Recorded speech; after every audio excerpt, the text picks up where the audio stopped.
సుమన్కి మీకు సపోర్ట్ చేసే సత్తా ఉందో లేదో ఒక్కొక్కరుగా థమ్స్ అప్, థమ్స్ డౌన్ ద్వారా తెలియజేయండి.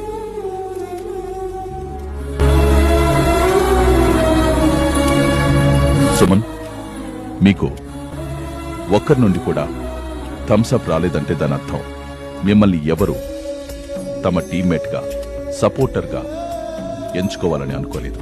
మీరు ఈ ప్రక్రియ నుండి అవుట్ అవుతారు.